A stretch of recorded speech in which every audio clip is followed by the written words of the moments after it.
Bienvenue. Aujourd'hui, on va parler de deux types d'extrudeurs, c'est-à-dire les extrudeurs simples et les extrudeurs à double engrenage. Quels sont les avantages et les inconvénients de chacun? Pour commencer, on peut commencer des extrudeurs normaux, comme vous voyez. Ici, c'est l'entrée de filament, ici c'est la sortie vers le Bowden Tube, parce que oui, chez moi j'ai une imprimante Bowden Tube, donc voilà la raison pour laquelle j'utilise des extrudeurs avec de Bowden.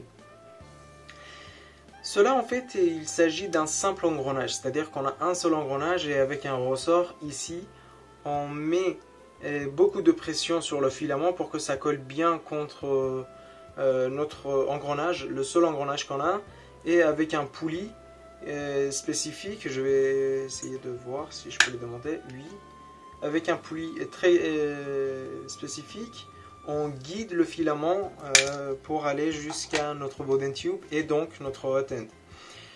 Quel est l'avantage? Le premier avantage, c'est que cela n'est pas cher. Le deuxième avantage, c'est qu'il n'y a pas énormément de choses à modifier et c'est souvent sur cette technologie-là que les imprimantes normales sont livrées. L'imprimante normale, je veux dire la série Ender 3 que j'ai eue.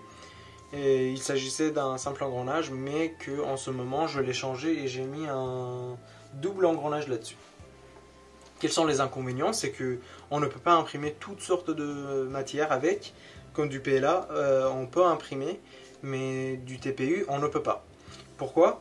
Parce qu'il nous faut deux engrenages pour qu'il y ait une vraie force sur le filament pour qu'il soit bien guidé et que ça joue énormément sur la précision de l'impression et pour éviter tout ce qui est le blocage au niveau de hot end, parce que oui, on a des problèmes et des ennuis avec notre hot end. Ici, en fait, il ne s'agit pas simplement d'une ligne droite, il y a une petit espace, une petite chambre où le filament, si le Bowden Tube n'est pas bien déposé, il peut la boucher la buse, comme on appelle ça.